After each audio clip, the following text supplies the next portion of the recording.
bulan Sya'ban terletak di antara dua bulan yang mulia. Satu bulan haram yaitu bulan Rajab, setelahnya adalah bulan Ramadan, bulan yang memang di dalamnya ada banyak sekali kemuliaan yang diberikan oleh Allah Subhanahu wa taala. Bahkan di dalamnya ada satu malam yang sangat-sangat kita dambakan, itu malam kemuliaan Lailatul Qadar. Maka Rasulullah SAW mengisyaratkan bahwa bulan Sya'ban itu sering dilupakan oleh manusia. Padahal sesungguhnya bulan Sya'ban adalah pendahuluan dari bulan Ramadan. Maka sesungguhnya dari bulan Sya'ban inilah kita hendaknya mulai mempersiapkan diri dengan sebaik-baiknya dalam rangka menghadapi bulan Ramadan, bulan suci Ramadan. Dan ini adalah satu sunnah yang dicontohkan oleh Rasulullah sallallahu alaihi wasallam. Kata Ibnu Rajab Al-Hambali, "Lamma kana Sya'ban kal muqaddimah li Ramadan, syuri'a fihi ma yushra'u fi syahri Ramadan." Karena bulan Sya'ban itu seperti halnya pendahuluan dari bulan Ramadan, maka di dalamnya itu juga disyariatkan apa-apa yang disyariatkan di bulan Ramadan. Apa yang disyariatkan di bulan Ramadan? Pertama tentu saja adalah puasa, kasyam wa qiraatil Quran. Supaya apa? Liyahsulat ta'ahub, supaya jiwa itu menjadi siap. Jadi siap dalam rangka menghadapi Ramadan. Wa tartadun nufus litalaqi Ramadan, jiwa itu juga terlatih dalam rangka menghadapi bulan Ramadan. Jadi dengan demikian dia akan merasa siap karena sudah melakukan latihan. Dan kemudian kita akan lihat bagaimana Rasulullah SAW memberikan contoh kepada kita.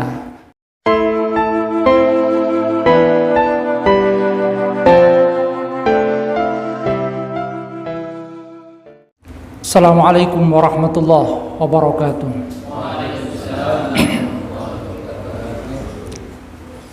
Alhamdulillah, alhamdulillahilladzi hadana lihada wa ma kunna linahtadiya laula an hadana Allah. Asyhadu an la ilaha illallah wahdahu la syarika lah wa asyhadu anna Muhammadan abduhu wa rasuluhu la nabiyya ba'dah. Allahumma salli ala Muhammad wa ala ali Muhammad kama sallaita ala ali Ibrahim innaka Hamidum Majid. Allahumma barik ala Muhammad wa ala ali Muhammad kama barakta ala ali Ibrahim innaka Hamidum Majid. Rabbi shrah li sadri wa yassir li amri wahlul 'uqdatam min lisani yafqahu qawli, amma ba'du. Hadirin jamaah pengajian Al-Islam rahimakumullah. Alhamdulillah kita bersyukur kepada Allah Subhanahu wa taala atas segala karunia-Nya. Allah Subhanahu wa taala memberikan kita nikmat sehat dan sempat. Nikmat sehat ini adalah nikmat yang dikatakan oleh Rasulullah sallallahu alaihi wasallam sering dilupakan oleh manusia. Ni'matani maghbunun fihi ma katsirun minan nas, as-sihhatu wal faragh. Ada dua nikmat yang manusia itu sering lupa, yaitu sehat dan waktu luang. Saya pernah menyampaikan kenapa sering dilupakan oleh manusia nikmat sehat ini. Karena nikmat sehat merupakan bagian dari nikmatun mustamirrah, nikmat yang terus diberikan oleh Allah Subhanahu wa taala. Kemarin kita bangun dalam keadaan sehat, mata bisa melihat, telinga bisa mendengar, kaki bisa berjalan, masih bisa menghirup udara dengan lega tanpa adanya hambatan. Kemudian esokan harinya juga sama seperti itu, tadi pagi juga seperti itu. Manusia seakan-akan merasa bahwa itu adalah nikmat yang seharusnya terus dia dapatkan, padahal sekali lagi tidak. Itu adalah bagian dari nikmat, tapi yang dikatakan oleh para ulama sebagai nikmatun mustamirrah, terus diberikan. Tapi pada satu waktu mungkin saja Allah Subhanahu wa taala itu mengambilnya. Kaki kadang keselio sedikit. Itu bagian dari bagaimana Allah Subhanahu wa taala mengingatkan bahwa berjalan dengan enak tanpa adanya rasa sakit itu adalah nikmat. Dan itu kadang-kadang baru bisa dirasakan oleh orang yang sakit. Makanya kemudian dikatakan bahwasanya sehat itu adalah tajun, mahkota yang dipakai oleh manusia, tapi tidak ada yang bisa melihatnya kecuali orang sakit. Kalau orang sehat itu tidak merasa bahwasanya dia memakai mahkota sehat, karena dia tidak kurang merasakan bahwa itu adalah nikmat. Tapi ketika orang sakit baru dia melihat, wah, ternyata berjalan dengan tanpa hambatan itu enak. Saya pernah bertemu dengan seorang yang kecelakaan, patah kakinya, 6 bulan dia harus pakai dengan tongkat. Dia katakan, kalau menangani orang aculan kau besar, kapan saya kembali lagi seperti dia? Karena dia dengan susah payah. Alhamdulillah, kita bersyukur kepada Allah Subhanahu wa taala atas nikmat sehat dan sempat ini. Hadirin jamaah pengajian rahimakumullah, mulai malam Rabu kemarin kita memasuki bulan Sya'ban. Bulan Sya'ban ini kata Rasulullah sallallahu alaihi wasallam merupakan bulan yang sering dilupakan oleh manusia. Rasulullah menyatakan bahwasanya itu adalah syahrun yaghfulun nas anhu, bulan yang manusia sering lalai. Kenapa lalai? Karena bulan Sya'ban itu terletak di antara 2 bulan yang mulia. Sebelumnya ada bulan Rajab. Bulan Rajab ini merupakan bagian dari bulan haram. Bulan haram itu ada 4, salasun mutawaliyat, ada 3 yang berturut-turut. Adik-adik tahu apa saja bulan haram itu? Ada 4, 3 berturut-turut, 1 terpisah, yaitu bulan Rajab ini. Yang 3-nya berturut-turut, bergandengan. Ingat, Zulqa'dah, Zulhijjah, dan Muharram. Zulqa'dah itu bulan keberapa dari bulan Hijriah ini? Bulan 11, setelah itu bulan 12-nya adalah Zulhijjah dan Muharram, bulan pertama. Sedangkan sekarang kita ada di bulan Rajab, itu adalah bulan ke-7 itu. Ini bulan haram. Nah, bulan Sya'ban terletak di antara 2 bulan yang mulia. 1 bulan haram yaitu bulan Rajab, setelahnya adalah bulan Ramadan, bulan yang memang di dalamnya ada banyak sekali kemuliaan yang diberikan oleh Allah Subhanahu wa taala. Bahkan di dalamnya ada 1 malam yang sangat-sangat kita dambakan, itu malam kemuliaan Lailatul Qadar. Maka Rasulullah SAW mengisyaratkan bahwa bulan Sya'ban itu sering dilupakan oleh manusia, padahal sesungguhnya kal muqaddimah li Ramadan.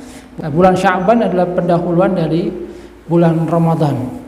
Maka sesungguhnya dari bulan Sya'ban inilah kita hendaknya mulai mempersiapkan diri dengan sebaik-baiknya dalam rangka menghadapi bulan Ramadan, bulan suci Ramadan. Dan ini adalah satu sunnah yang dicontohkan oleh Rasulullah sallallahu alaihi wasallam.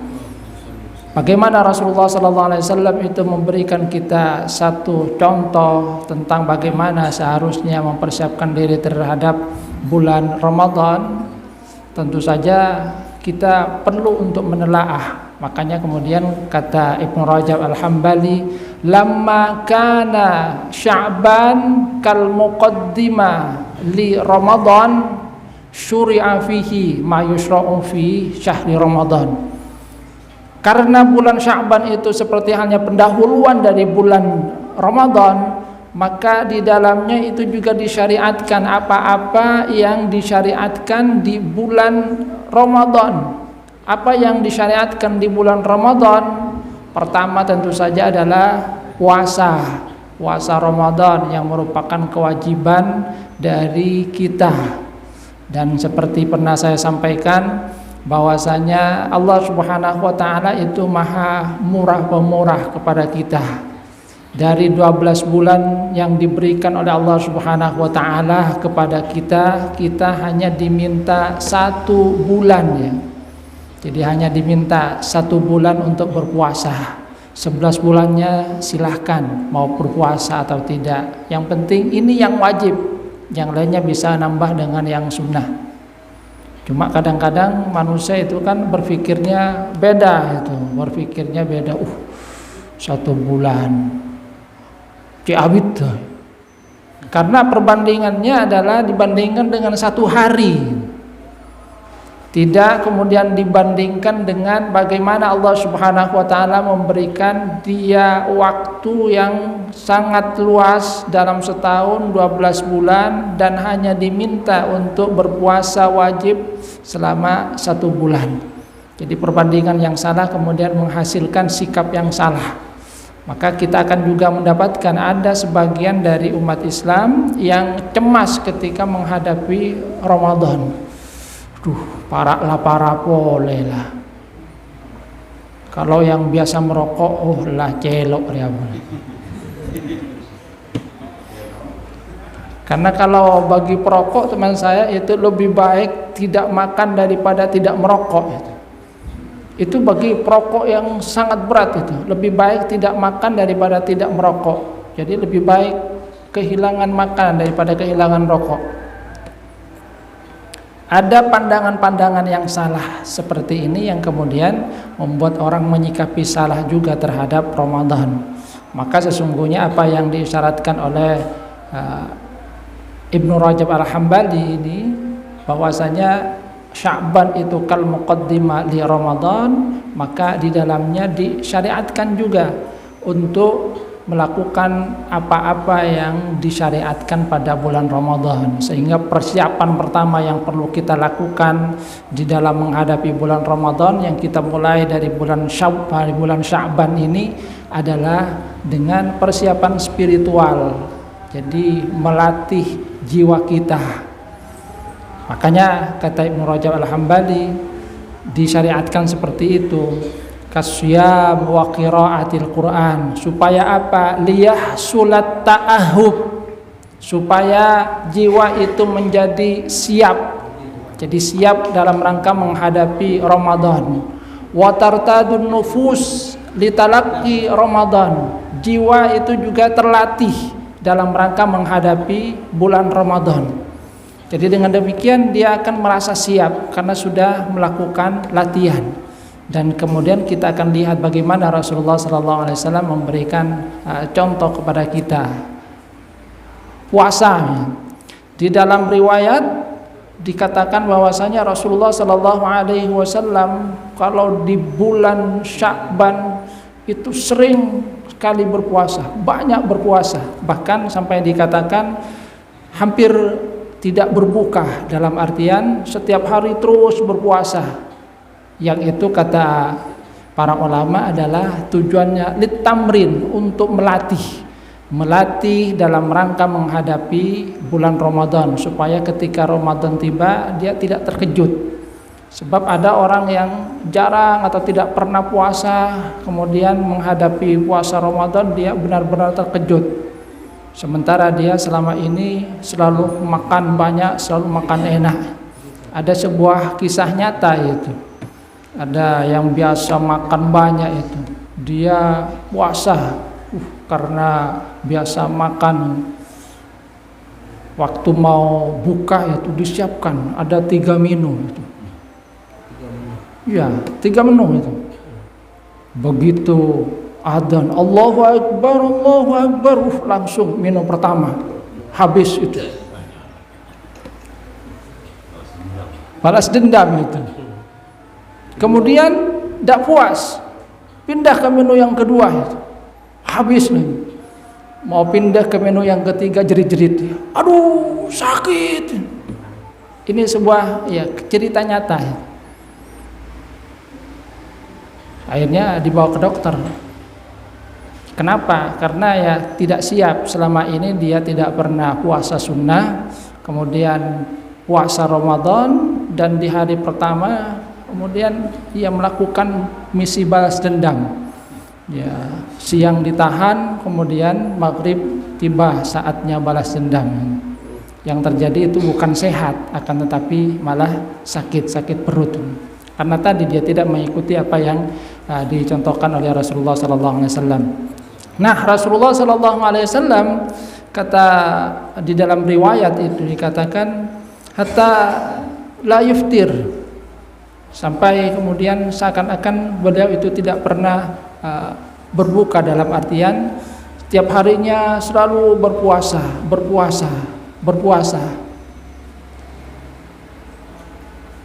Cuma supaya ini tidak dianggap sebagai kewajiban, di bulan yang lainnya, di tahun yang lainnya, Rasulullah SAW tidak melakukan hal yang seperti itu terus menerus, sehingga dikatakan juga la yakadu yasumu illa yaumaini.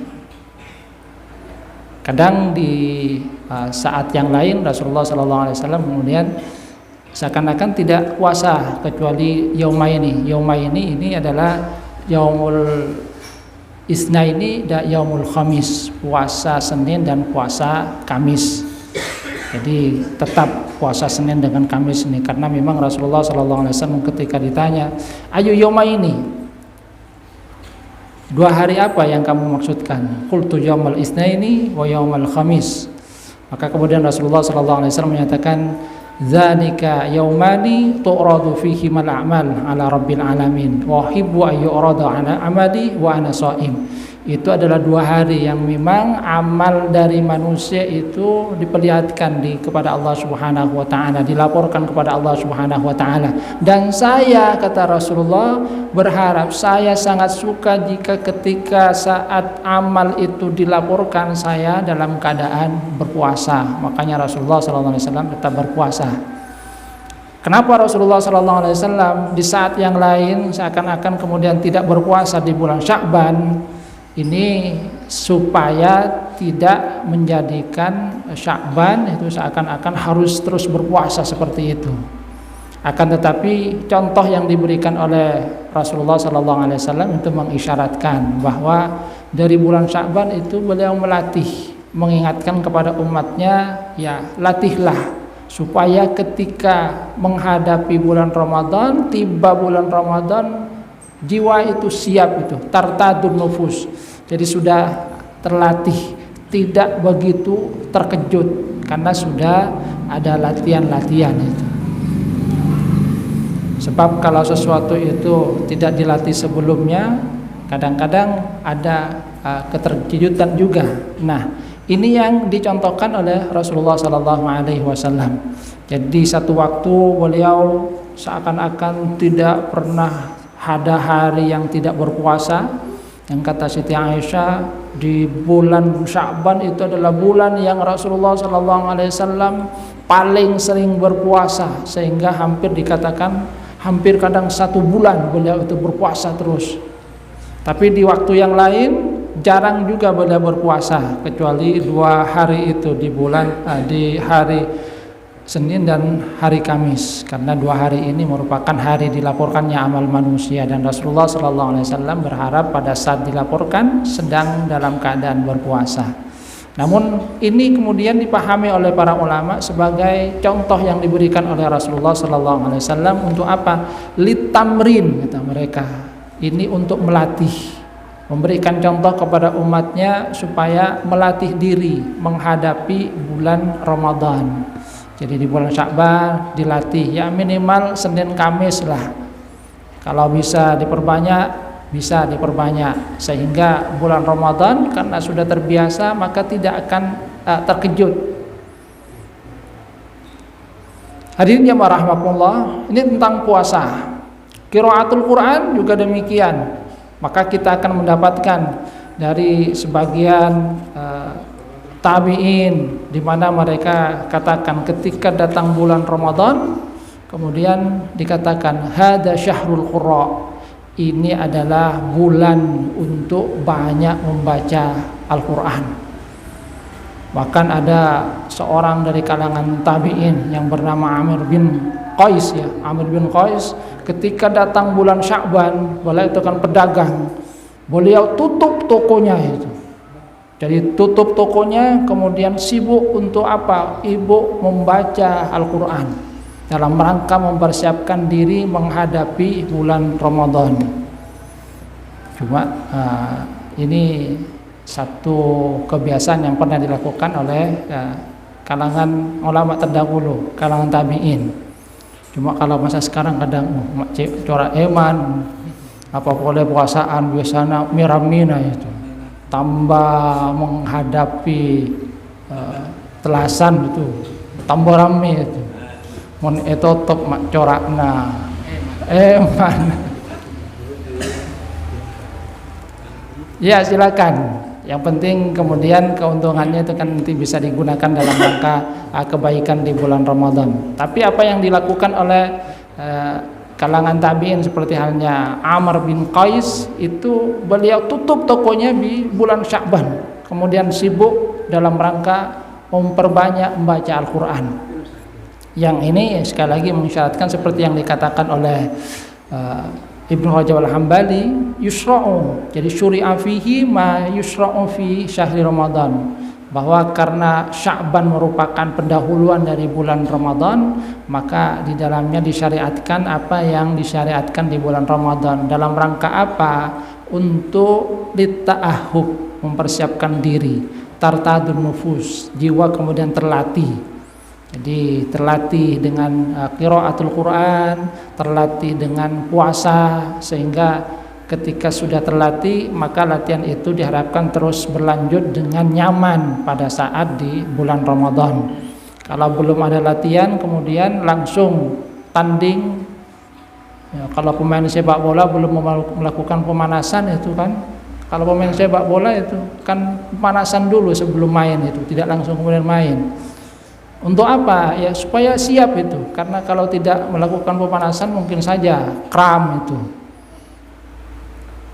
cepat cedera. Jadi pemanasan Sya'ban itu adalah bulan pemanasan dalam rangka menghadapi bulan Ramadan, sehingga di bulan Ramadan diharapkan kita akan merasa nyaman melakukan amal ibadah di dalamnya. Jadi dia surat ta'ahub, terbiasa, kemudian terlatih, jiwa kemudian bisa merasakan kedamaian, dan itu dimulai di bulan Sya'ban. Ini persiapan pertama yang perlu kita lakukan di bulan Sya'ban dalam rangka menghadapi Ramadan, persiapan spiritual dengan melakukan amal-amal ibadah yang ada di bulan Ramadan dimulai dari bulan Sya'ban. Walaupun mungkin tidak sebanyak yang ada di bulan Ramadan, tapi paling tidak kita mulai untuk melakukannya sedikit demi sedikit dalam rangka membuat diri kita menjadi lebih siap menghadapi bulan Ramadan. Persiapan yang lainnya dalam rangka menghadapi bulan Ramadan itu adalah persiapan ilmu juga yang perlu kita lakukan. Jadi kita mungkin sudah berlalu 1 tahun, maka perlu untuk mengkaji kembali amalan-amalan apa yang perlu kita lakukan di bulan Ramadan. Sebab manusia itu tempat dari salah dan lupa. Al-insan mahalul khata' wan nisyan. Kalau Rasulullah SAW itu memang sudah dijamin itu kan, bahwasanya beliau itu tidak akan lupa. Tapi kita kan tidak ada jaminan lupa, maka perlu kita kaji kembali. Jangan sampai bulan Ramadan berlalu kemudian kita belum tahu apa yang seharusnya kita lakukan gitu. Sama seperti halnya kita mau sholat itu kan. Kalau mau sholat, bacaan-bacaan sholat itu kan harus dipelajari sebelum melaksanakan sholat itu. Bukan saat sholat kemudian pas atole doa iftitah bermain. Sebelum sholat dipelajari, ketika sholat sudah bisa mempraktekannya. Jadi artinya persiapan itu perlu dilakukan jauh sebelum datangnya bulan Ramadan. Kenapa ini perlu juga disampaikan? Karena Pernah atau bahkan sering juga saya dengar itu ada pertanyaan di radio itu. Pertanyaan misalnya tentang niat. Di hari yang ke-6 itu baru bertanya tentang niat itu. Loh, kalau bertanya tentang niat di hari yang ke-6, puasa dari hari pertama sampai hari ke-6 itu bagaimana itu? Kok masih bertanya di hari yang ke-6? Ya, pertanyaan tentang itu kan harusnya dilakukan sebelum datangnya bulan Ramadan, sehingga bulan Ramadan tiba kita sudah siap dengan apa yang harusnya kita lakukan. Sama misalnya kalau orang menunaikan ibadah haji, yang manasik haji dipelajari sebelum berangkat ke tanah suci itu, bukan sampai di sana baru kemudian sibuk belajar manasik haji. Persiapkan dulu sehingga ketika tiba saatnya kemudian bisa melakukan dengan baik dan benar. Dan saya kira kita masih punya waktu yang cukup selama kurang lebih 1 bulan dalam rangka menelaah kembali.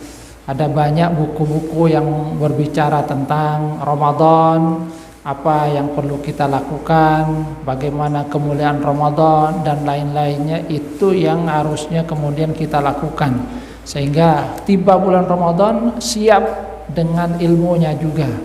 Ya, mungkin saja ada yang perlu ditanyakan, ya silahkan ditanyakan, tapi jangan sampai pertanyaan-pertanyaan tentang hal yang penting seperti niat itu baru ditanyakan di hari ke-6, hari ke-7.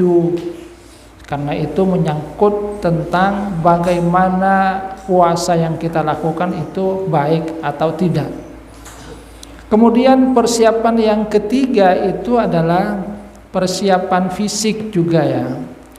Buat ibadah puasa itu juga kan merupakan bagian dari ibadah fisik juga, karena kita menahan diri dari makan dan minum mulai dari terbit fajar sampai terbenam matahari.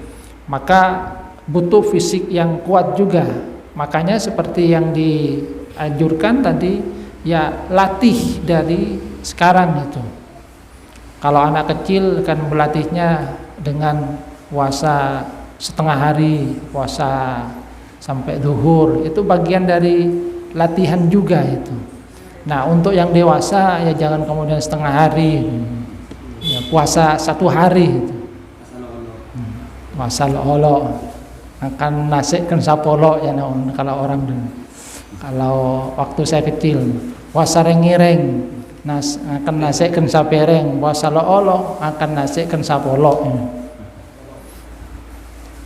Jadi persiapan fisik artinya ya jaga fisik dengan baik, karena di dalam bulan Ramadan di siang harinya kita kan diperintahkan untuk berpuasa, menahan diri dari makan dan minum, dan yang membatalkan dari terbit fajar sampai terbenam matahari. Di malam harinya kita kemudian juga diperintahkan oleh Rasulullah SAW untuk melakukan qiyam Ramadan. Artinya itu butuh fisik yang kuat, maka perlu mulai sekarang ya kita jaga fisik. Usahakan jangan sakit itu. Ya walaupun sakit itu bagian dari takdir juga, akan tetapi manusia kan diperintahkan untuk berusaha, dan berusaha itu sebelum datangnya takdir. Ya kalau memang ternyata waktu puasa bulan Ramadan sakit, ya itu memang sudah bagian dari qadarullah qada wa qada. Akan tetapi manusia kan tetap diperintahkan sebelum datangnya sesuatu untuk apa? Berikhtiar. Nah, di antara ikhtiar dari kita supaya kita bisa melaksanakan amal ibadah dengan baik adalah dengan menjaga kesehatan, sehingga puasa siang harinya bisa dilaksanakan dengan baik, malam harinya kita juga bisa melaksanakan qiyam Ramadan, bisa membaca ayat-ayat Al-Quran dengan enak karena fisik yang sehat. Ini persiapan yang ketiga. Kemudian persiapan yang keempat adalah dengan memperbanyak harta yang mau kita sedekahkan. Persiapan harta juga perlu itu. Karena di bulan Ramadan kan juga merupakan bulan yang di dalamnya Allah Subhanahu wa taala itu mencurahkan, Masya Allah, banyak rahmatnya itu. termasuk rezeki, insya Allah itu dicurahkan oleh Allah Subhanahu wa Ta'ala. Maka perlu kita persiapkan dalam rangka mendapatkan keagungan yang ada di dalamnya. Karena di dalam riwayat Rasulullah SAW itu, kata para sahabat, Rasul itu adalah orang yang sangat dermawan. Jadi kedermawan Rasulullah SAW itu, kata para sahabat, seperti halnya angin. Gimana angin itu? Angin seperti ini datang sendiri tanpa diminta, membelai, membuat orang itu enak. Yang kata para sahabat, Rasulullah itu dermawannya lebih daripada datangnya angin yang tanpa diminta. Rasulullah SAW kalau ingin kaya itu pasti kaya itu. Karena apa? Kalau dari harta rampasan perang itu 1/5 itu adalah haknya Rasulullah SAW. Artinya kalau mau ingin kaya tinggal numpuk gitu kan. Akan tapi bukan itu yang dilakukan oleh Rasulullah SAW. Itu beliau bagi-bagikan kepada para sahabat, kepada mereka yang kurang itu. Bahkan pada saat kalau tidak salah perang Hunain, ketika ada banyak dari sahabat-sahabat yang baru masuk Islam di kalangan orang Mekah itu, ada di antara mereka yang meminta kepada Rasulullah itu dari harta rampasan perang itu, minta kepada Rasul, ya Rasul, tolong beri saya. Oleh Rasulullah itu diberikan kambing itu, diberi 1 kurang itu. Kalau bisa tambah ya Rasul, tambah lagi, kurang lagi. Kata Rasulullah, kamu lihat itu di lembah itu. Iya Rasul, kambing itu banyak, sudah ambil kamu saja semua itu. Jadi diberi 1 kurang, ditambah lagi kurang. Ya sudah, itu ambil semua itu. Kalah kapilah cuy. Sehingga memang kata para di dalam riwayat, Rasulullah itu memang menginfakkan sedekah itu seperti orang yang tidak takut miskin. Jadi tidak takut miskin. Dan kedermawanan Rasulullah SAW itu memuncak pada bulan Ramadan. Jadi Rasulullah itu sudah dermawan, akan tetapi sangat dermawan pada bulan Ramadan. Itu yang dicontohkan oleh Rasulullah SAW. Nah, kita perlu mempersiapkan diri juga. Ya, kita tabung sebagian dari harta kita yang bisa kita nanti gunakan dalam rangka apa? Dalam rangka ibadah maliyah di bulan Ramadan. Seperti halnya misalnya memberi buka puasa yang Rasulullah SAW menjanjikan bahwa siapa yang memberikan man aftara shaiman, siapa yang memberikan buka kepada orang yang berpuasa, maka dia akan mendapatkan pahala sebagaimana orang yang berpuasa itu tanpa mengurangi pahala dari orang yang berpuasa. Maka gunakanlah karunia dari Allah Subhanahu wa Ta'ala ini dengan sebaik-baiknya, apalagi di bulan Ramadan ini.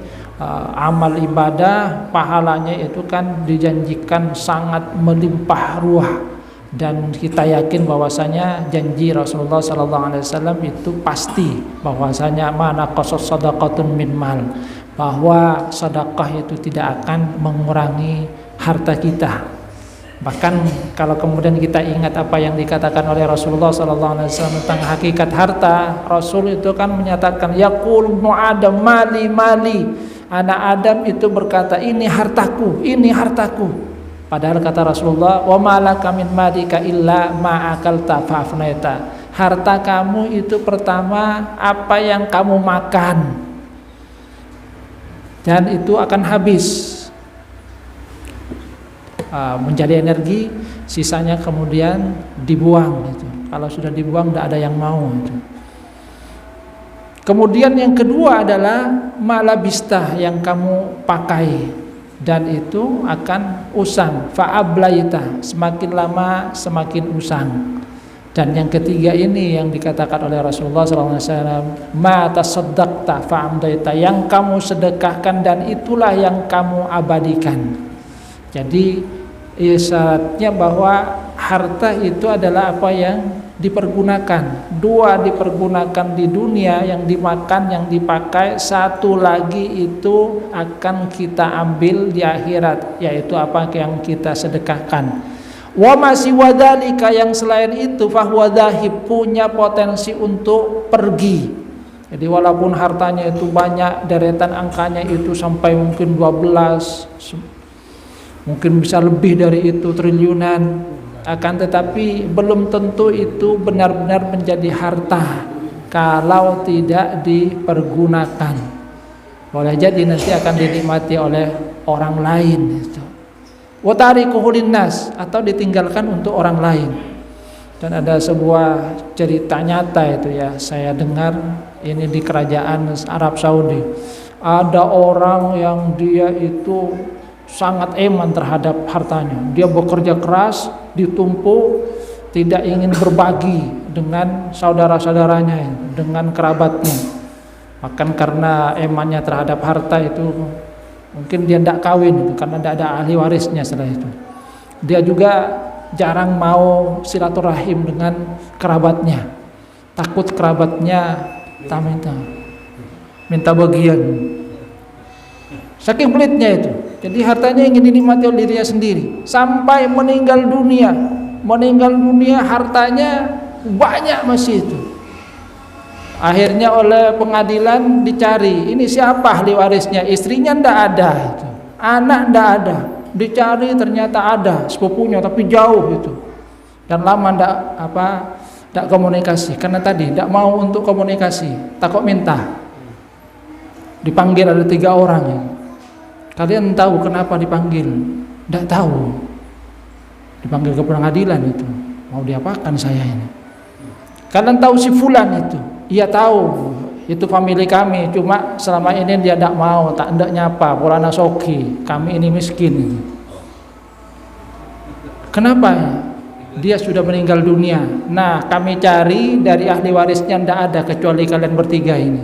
Maka kalian yang berhak untuk mendapatkan bagian dari harta waris ini. Asokor sudah telok itu. Dari miskin itu langsung jadi OKB, orang kaya baru. Hartanya itu banyak, miliaran. Setelah dibagi kemudian kata hakimnya, ini kan sudah dibagi, kalian sudah dapat berapa miliar masing-masing. Iya, saya usul, gimana kalau kalian sisahkan lagi 1 miliar masing-masing, kalian bangun masjid untuk fulan itu. Kata yang pertama, Nara, saya ini banyak hutang. Saya mau bayar hutang ini dulu itu. Tak mikir nasi fulan. Padahal itu adalah harta hak waris dari si fulan itu. Kata yang kedua ini, dulu dia tidak peduli kepada kita, kenapa saya peduli kepada dia itu? Sudah, dulu saya ini miskin itu, tidak pernah mendekat dengan dia itu. Sekarang saya mau senang-senang dulu. Perkara dia ya urusan dia gitu. Kata yang ketiga, loh kenapa bukan dia yang memanfaatkan hartanya dulu? Kenapa dulu tidak bangun sendiri? Ya sudah, urusan dia, urusan saya. Saya nikmati saja dulu. Jadi ternyata ini kisah nyata. Ternyata yang dia kumpulkan itu tidak dinikmati oleh dia nanti mempertanggungjawabkan di sisi Allah Subhanahu wa taala, dinikmati oleh orang lain. Jadi yang tadinya miskin menjadi kaya raya dan tidak peduli kepada dirinya, karena dirinya dulu tidak peduli terhadap mereka.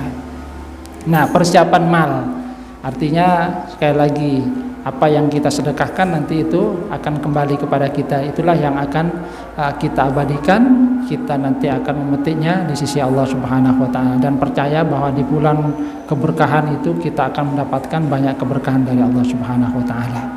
Jadi itu yang perlu kita lakukan di bulan Sya'ban, yang di dalam kitab ini kata Ibnu Rajab Al-Hambali, itulah wadhaifu syahri Sya'ban. Apa yang harus kita dilakukan di bulan Sya'ban, yang mempersiapkan diri dengan sebaik-baiknya dalam rangka untuk menghadapi bulan Ramadan, karena Sya'ban itu adalah pendahuluan dari bulan Ramadan, sehingga dengan demikian diharapkan kalau kita persiapkan dengan sebaik-baiknya, kita akan bisa melaksanakan amal ibadah di bulan Ramadan dengan baik dan memperoleh hasil yang baik. Mudah-mudahan kita bisa mempersiapkan diri untuk menghadapi bulan Ramadan, dan kita berharap mudah-mudahan kita disampaikan oleh Allah Subhanahu wa taala ke bulan Ramadan dan menikmati keberkahan di bulan Ramadan. Amin amin ya rabbal alamin. Kurang lebihnya mohon maaf. Wabillahi taufiq wal hidayah wa ridwal inayah. Wassalamualaikum warahmatullahi wabarakatuh.